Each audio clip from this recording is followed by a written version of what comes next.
Hey there and welcome. Are you a woman who is unapologetically ambitious, but you're also deeply focused on honoring God, loving your family well, and pursuing meaningful work? Well, you've come to the right place. My name is Dana Byers, and you and I are going to be fast friends. Let's get started.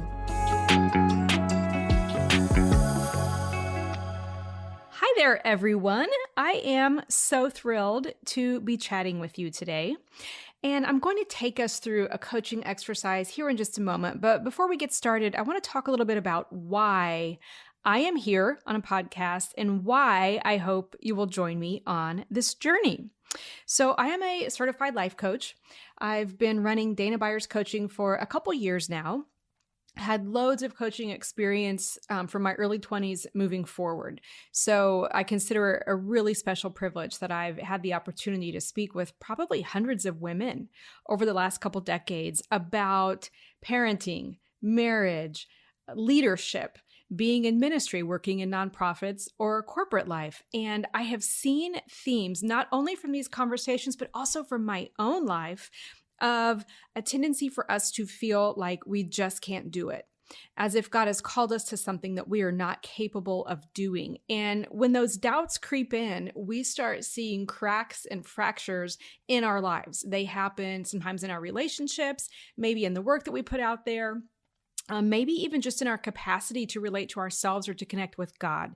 So I am here because I have had so many conversations with women who just say, you know what, I don't have the time to hire a coach. I don't have the money to hire a coach. I'm not sure that this would make a difference. And I respect those comments, but I don't agree with them. So for me, the best way to respond to that would be to just show up and be here now in a free podcast that you can listen to wherever you are.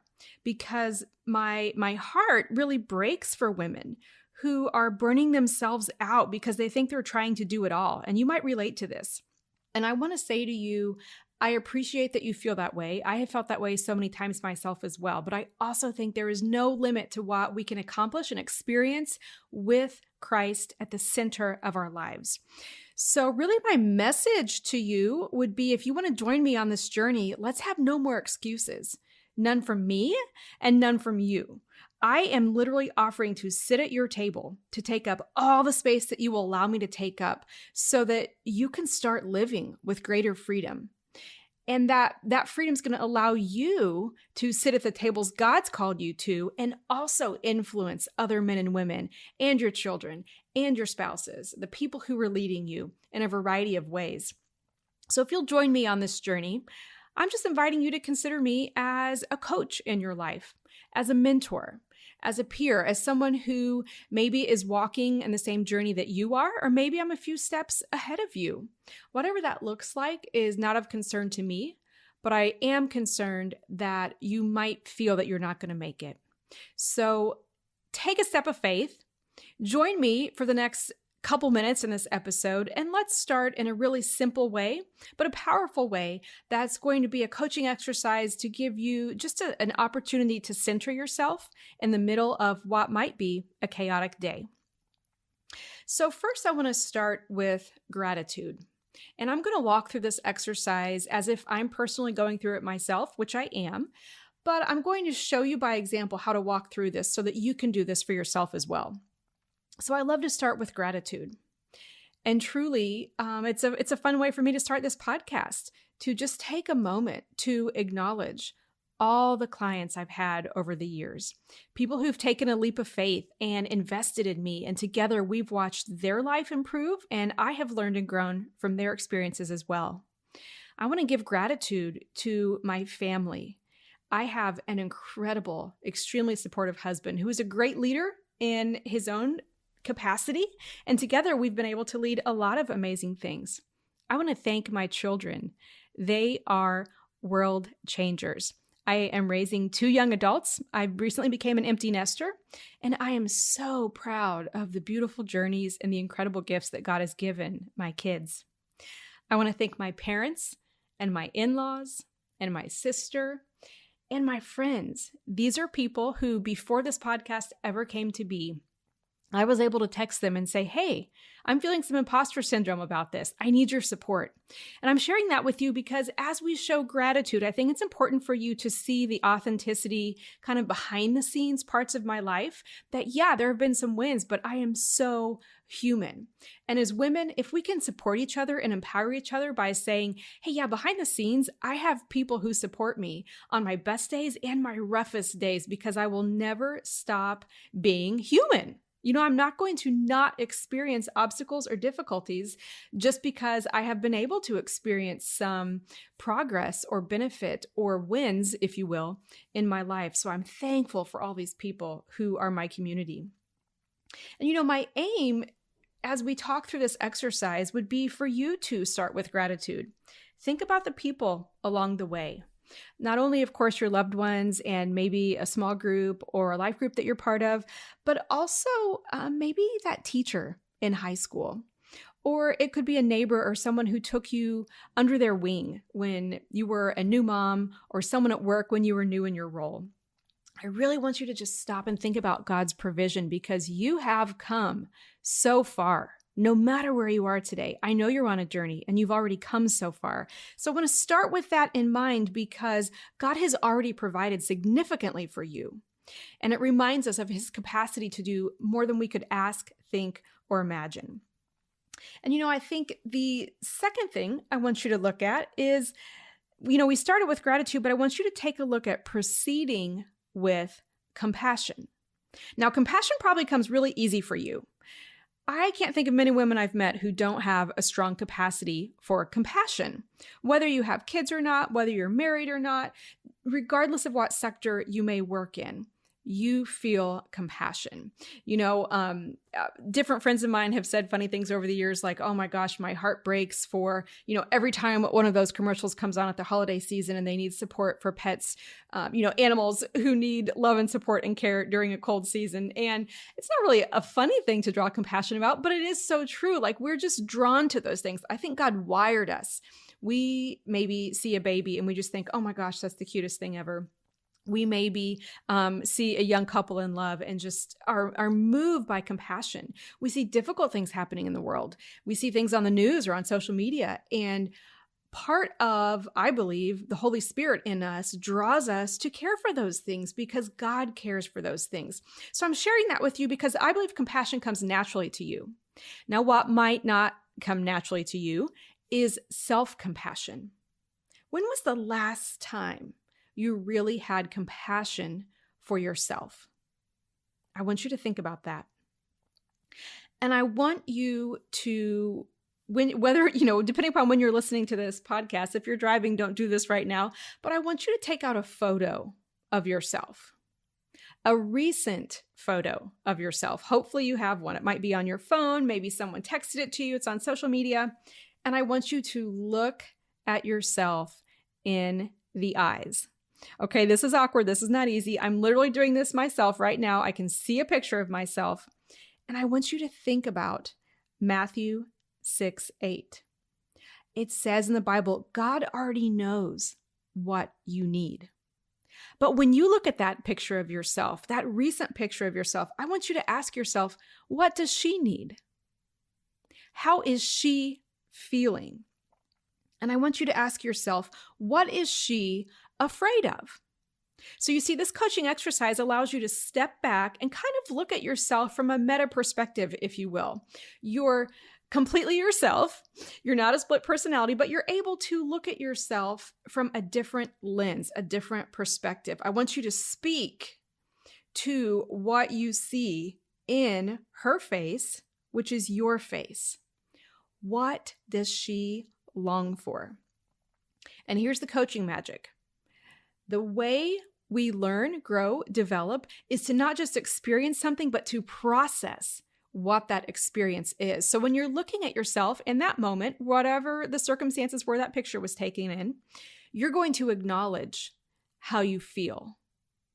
You're going to just stop and say, you know what? Based upon this scenario in this moment, I was feeling anxious, or I was feeling proud, or I was feeling excited. I was feeling uncertain. You get to name that feeling and you're just going to acknowledge it. You're going to put a bit of a bookmark on that moment. And then the next thing I want you to do as you're coaching yourself is to validate that feeling. So we have to be really careful with validation. It's an incredible tool, and we do want to authentically validate, because when someone feels a certain way, we don't need to take that away from them. They get to choose how they feel.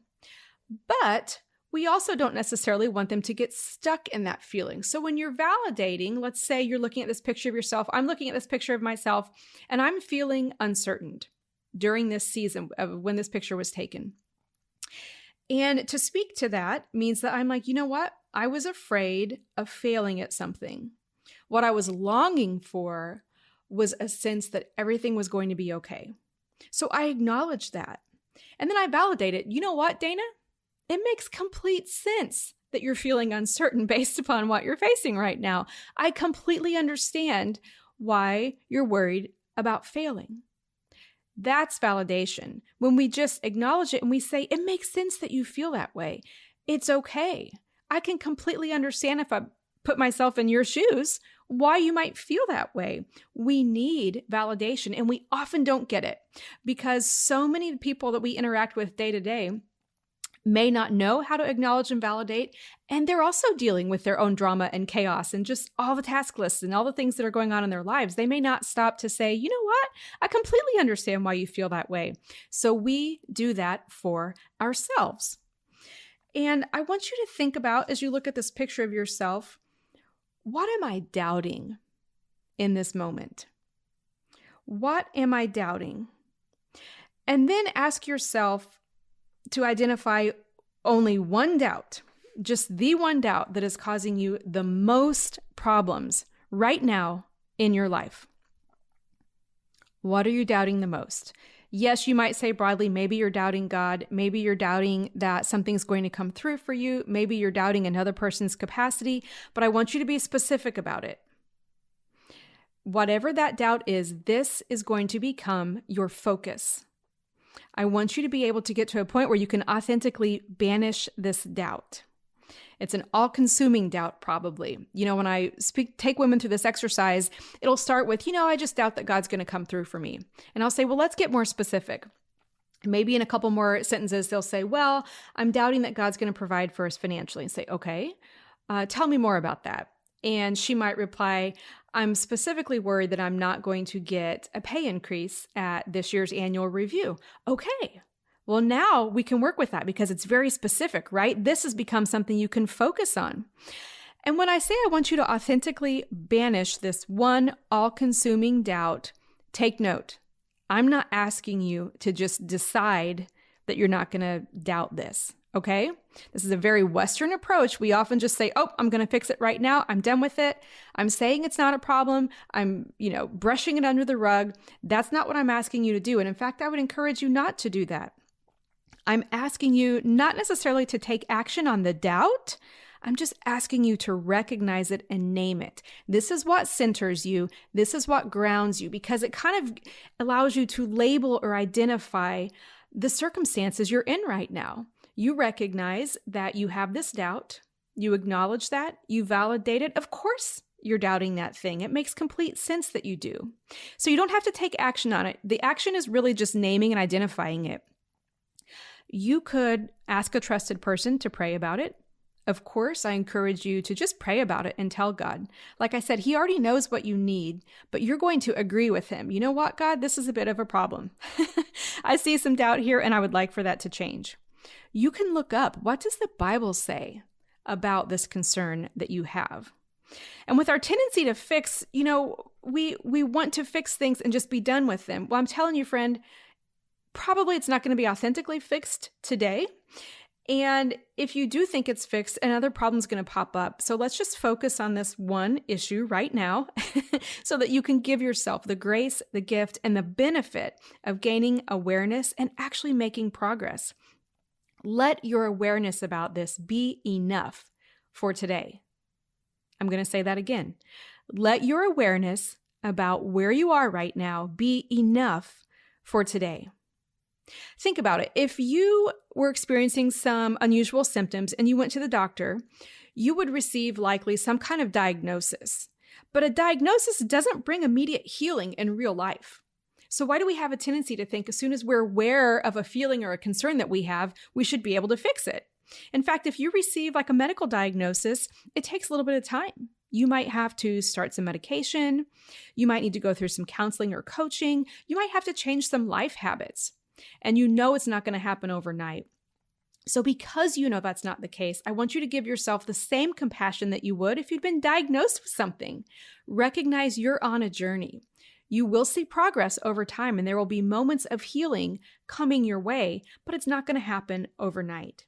And if you can radically accept that, you will be able to simultaneously experience difficult emotions, but also be fully present in your day-to-day life.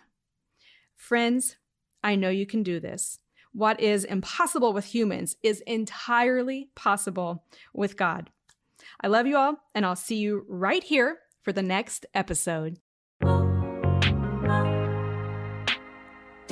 I'm so glad you joined me for today's episode. I don't know if you know it, but our conversation doesn't actually have to end right here. In fact, if you go on over to danabuyerscoaching.com, I have a bunch of resources available. Take a look, see what's available, see if any of them would benefit you in the specific season that you're facing in your life right now. I'll see you here next week.